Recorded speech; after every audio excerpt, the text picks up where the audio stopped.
Hi everyone, welcome to the Practical ID channel. Today I'm going to show you my chronological recommendation on the steps to take in the installation of the patches that enforce Kerberos with AES encryption. Let's go with the video. So first of all, we are going to perform some initial steps and see if we are going to be impacted by this hardening. First, we can list user, computer and service accounts that have at least one service principal name and the MSDS supported encryption types attribute empty. These accounts can be impacted just because are going to change from RC4 to AES 256 on the ticket. Secondly, we have to list computers that have operating system version attribute with a numeric value fewer than 6. So if they have 5, 4, 3, 2 or 1, these computers are not going to follow the MSDS supported encryption types attribute. They are going to follow just what the client machine says. Okay? Third, we can collect events 4768 and 4769 from domain controllers and see if RC4 is being used. We can check the E-type if it has 17 in hexadecimal, 23 in decimal. It means that we are using RC4 in that ticket. So 4768 for TGTs, ticket granting tickets, and 4769 for TGS, ticket granting services. If possible, we recommend using CM tools. Why? Okay, these events are on the security log of the domain controller, and that log usually has lots of events, a huge number.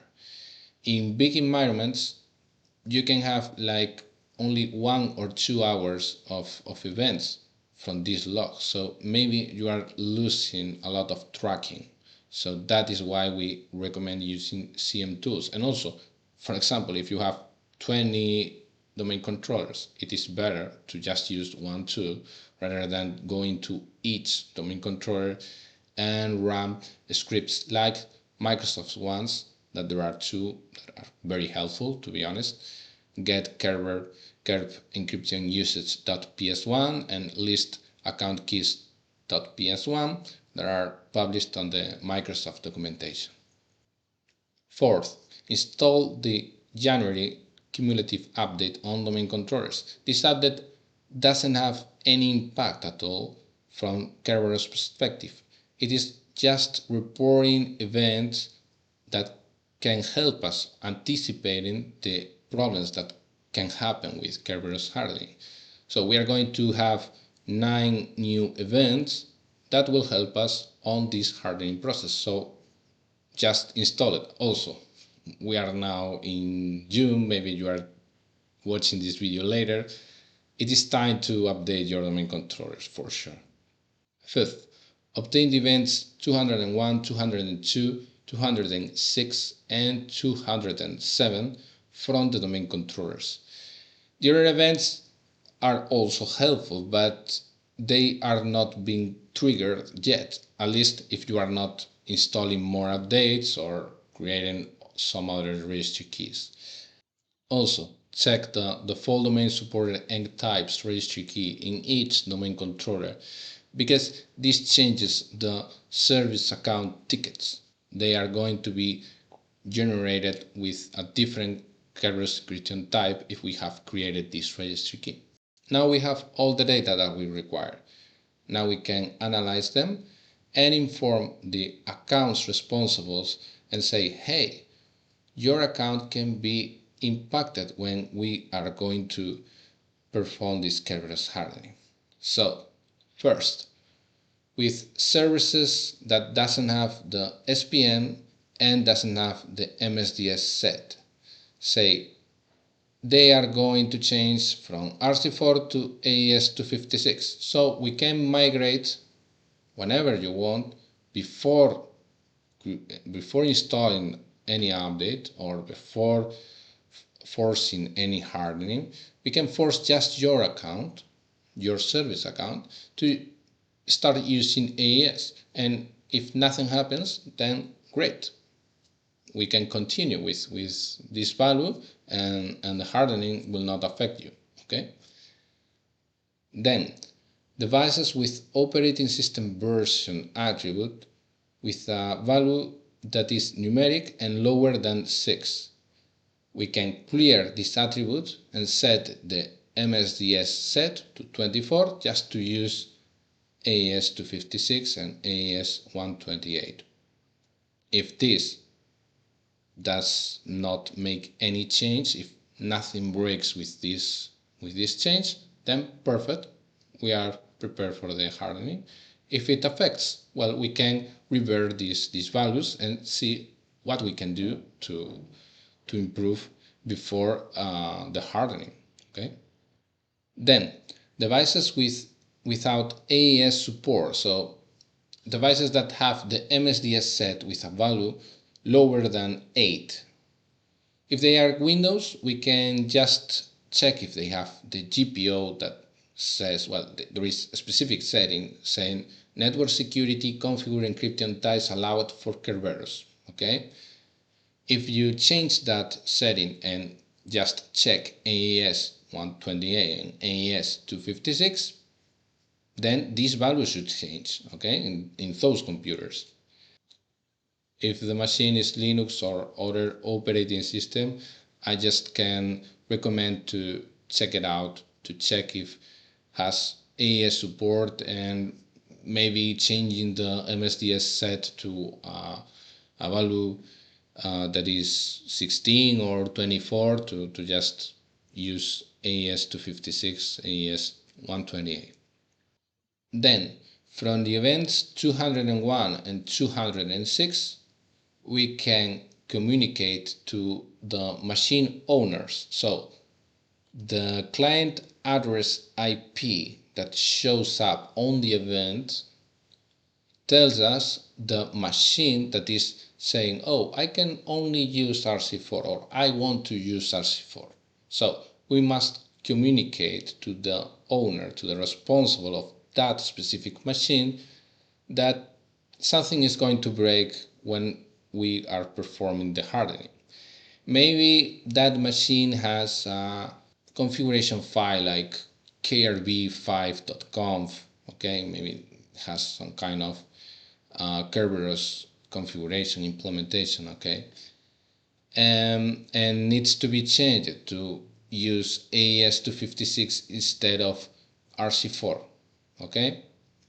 So something should be changed prior to installing the April update or forcing the hardening, okay.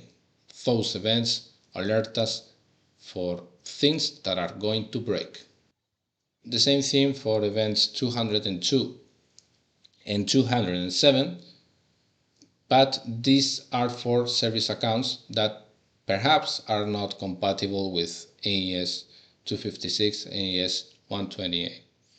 Sometimes maybe they use a key tab that only has RC4 cipher, only the hash for RC4.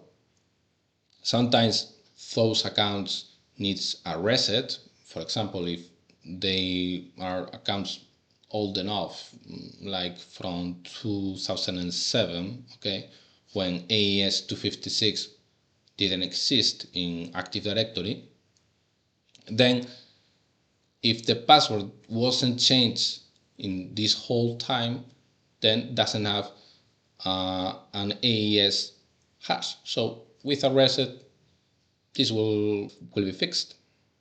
Now we have all the data, and we have informed all people that need to check their services. We were performing some testing, we were changing the encryption types on computers, on service accounts, just to see the impact of the updates.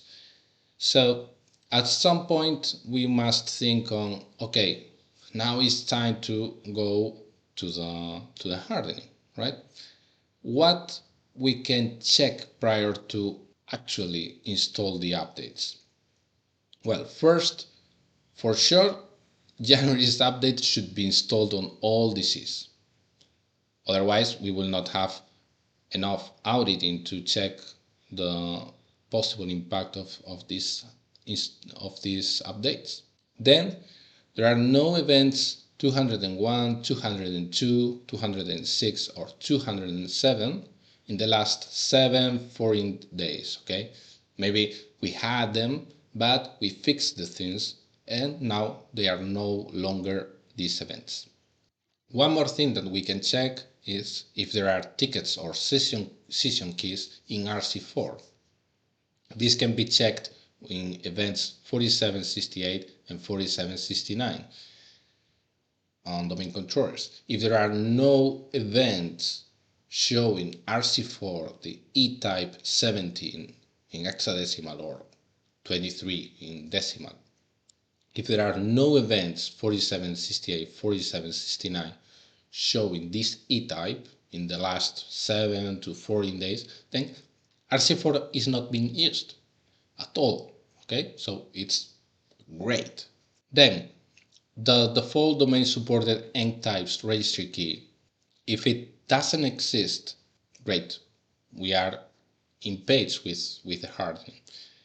If it has a value like 18 in hexadecimal or 38 in hexadecimal, then it is using AES. I would not, well, it is not bad, okay, it is a hardening itself, but after the hardening I would recommend removing this registry key, because we don't know if in the future Microsoft will use it again and then change the value. So, but okay, if we have 18, then in hexadecimal, then domain controllers are using AES 256 by default. One more thing to check is if all the service accounts, so all the accounts that have an SPN, already have support for AES in MSDS set. That is perfect.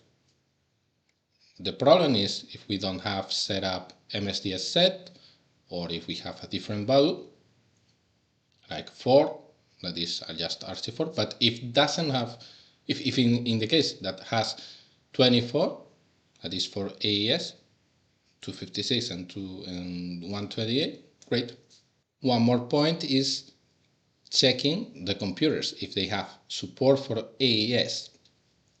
That can be checked by the MSDS set value again, or we can force it by the group policy, that is network security, configure encryption types allowed for Kerberos. Okay, if they have support for AES, then great.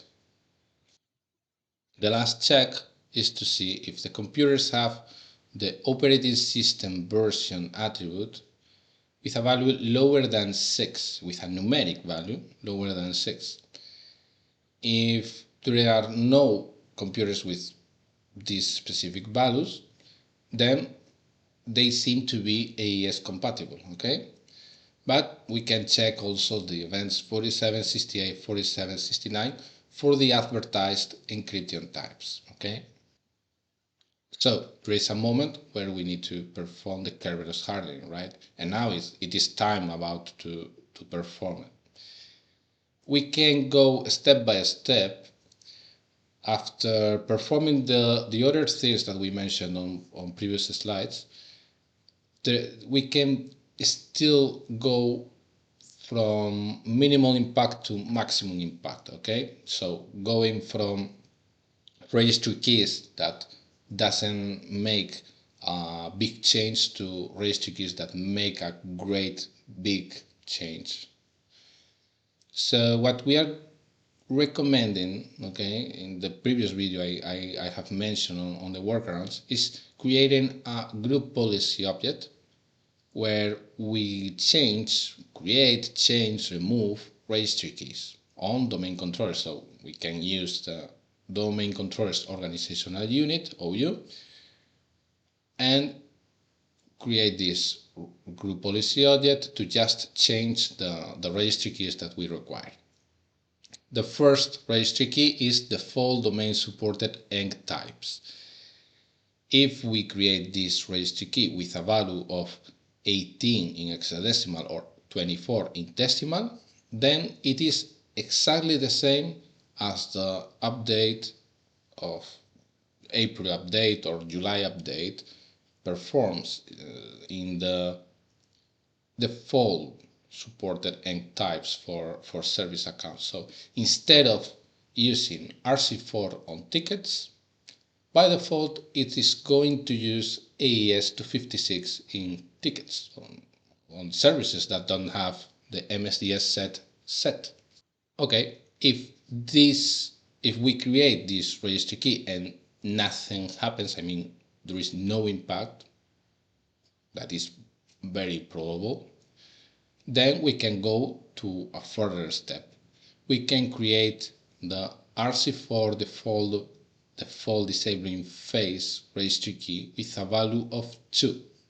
That means force the whole hardening.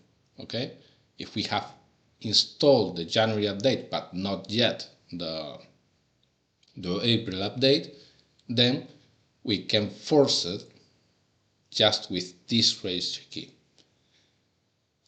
If nothing happens, great. It is like hardening has worked very well. However, if something breaks, then we can go back to the previous value that it was 1. Okay, even if it's not created, it is like 1 as a value after installing the January update. Okay, if there was no impact with these two registry keys, then I would say that we are not going to be impacted. We are not impacted by the Kerberos hardening. Congratulations. Even though we can install the April update or even the May update or the June update. It is good to have your domains fully updated. And also in May there was a vulnerability that was very hard, and I would recommend install the May update that fixes this 9.8 risk vulnerability. Okay, so we can install April update and see if there is any impact. If not, okay, whenever Microsoft releases July update, then we can install it on the domain controllers, and then there is no going back. Okay, well, there is one, but it is the least recommended option, that is just uninstall the update. If you uninstall July cumulative date, okay, for example, then you are going back to, for I don't know, maybe 1 year in updates. So you are going to need to install the June cumulative update as well. So first uninstall July, then install June. Well, I am not recommending this option at all, okay? It is better to fix the applications, fix the things, rather than uninstalling updates. It is very hard to uninstall an update because it is going back from the security perspective, okay? I hope that the steps that we were reviewing have helped you to avoid any risks related to these Kerberos hardening patches. See you in upcoming videos. Bye.